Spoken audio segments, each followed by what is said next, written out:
हर हर महादेव। जय भोलेनाथ। जय श्री हरि नारायण। पुत्रदा एकादशी को पवित्रा एकादशी भी कहते हैं और पुत्रदा एकादशी व्रत की कथा जानते हैं। सबसे पहले कथा सुनने से पहले इसका महत्व जानना चाहिए। पुत्रदा एकादशी का महत्व। श्री युधिष्ठिर कहने लगे कि हे भगवान, मैंने श्रावण माह के कृष्ण पक्ष की कामिका एकादशी का सविस्तार वर्णन सुना।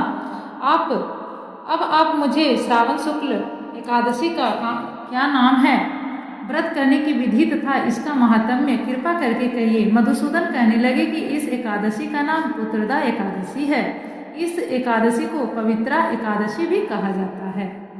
पुत्रदा एकादशी व्रत करने वाले व्यक्ति को पूजा के बाद श्रावण पुत्रदा एकादशी व्रत की कथा जरूर सुननी चाहिए। ऐसा करने से व्रत पूर्ण होता है और मनोकामनाएं पूरी होती हैं। अब आप शांतिपूर्वक इसकी कथा सुनिए। इसके सुनने मात्र से ही वाजपेयी यज्ञ का फल मिलता है। पुत्रदा एकादशी व्रत कथा। द्वापर युग के आरंभ में महिष्मती नाम की एक नगरी थी जिसमें महिजीत नाम का राजा राज्य करता था, लेकिन पुत्रहीन होने के कारण राजा को राज्य सुखदायक नहीं लगता था। उसका मानना था कि जिसके संतान न हो उसके लिए यह लोक और परलोक दोनों ही दुखदायक होते हैं।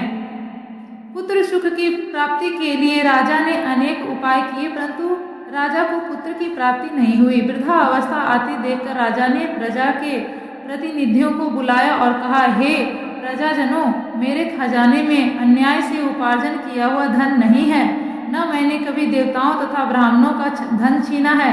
किसी दूसरे की धरोहर भी मैंने नहीं ली। प्रजा को पुत्र के समान पालता रहा। मैं अपराधियों को पुत्र तथा बांधवों की तरह दंड देता रहा। कभी किसी से घृणा नहीं की, सबको समान माना है।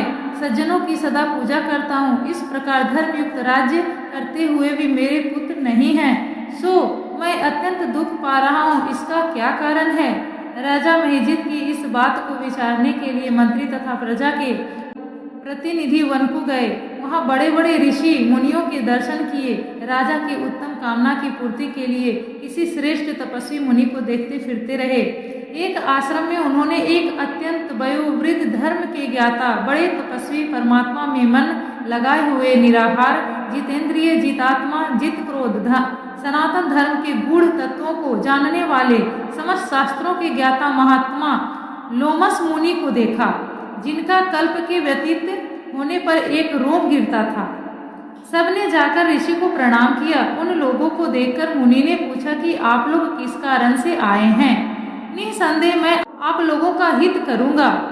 मेरा जन्म केवल दूसरों के उपकार के लिए हुआ है, इसमें संदेह मत करो। लोमस ऋषि के ऐसे वचन सुनकर सब लोग बोले, हे महर्षि, आप हमारी बात जानने में ब्रह्मा से भी अधिक समर्थ हैं, अतः आप हमारे इस संदेह को दूर कीजिए। महिष्मतीपुरी का धर्मात्मा राजा महिजीत प्रजा का पुत्र के समान पालन करता है, फिर भी वह पुत्रहीन होने के कारण दुखी है। उन लोगों ने आगे कहा कि हम लोग उसकी प्रजा हैं, अतः उसके दुख से हम भी दुखी हैं। आपके दर्शन से हमें पूर्ण विश्वास है कि हमारा यह संकट अवश्य दूर हो जाएगा, क्योंकि महान पुरुषों के दर्शन मात्र से अनेक कष्ट दूर हो जाते हैं।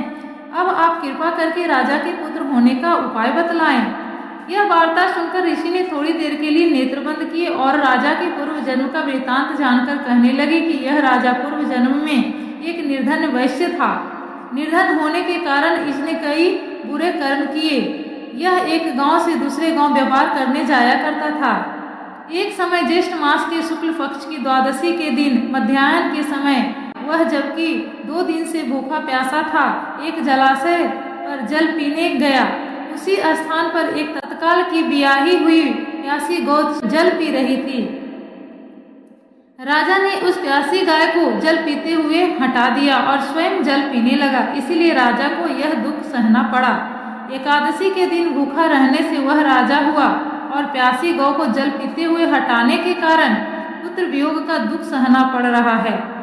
ऐसा सुनकर सब लोग कहने लगे कि हे ऋषि, शास्त्रों में पापों का प्रायश्चित भी लिखा है, अतः जिस प्रकार राजा का यह पाप नष्ट हो, आप ऐसा उपाय बताइए। लोमस मुनि कहने लगे कि श्रावण शुक्ल पक्ष की एकादशी को, जिसे पुत्रदा एकादशी भी कहते हैं, तुम सब लोग व्रत करो और रात्रि को जागरण करो, तो इससे राजा का यह पूर्व जन्म का पाप अवश्य नष्ट हो जाएगा।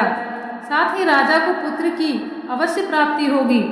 लोमस ऋषि के ऐसे वचन सुनकर मंत्रियों सहित सारी प्रजा नगर को वापस लौट आई और जब श्रावण शुक्ल एकादशी आई तो ऋषि की आज्ञा अनुसार सबने पुत्रदा एकादशी का व्रत और जागरण किया।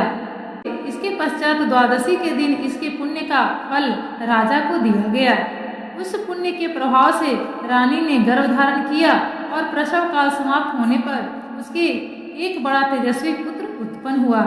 इसीलिए हे राजन, इस श्रावण शुक्ल पक्ष एकादशी का नाम पुत्रदा पड़ा।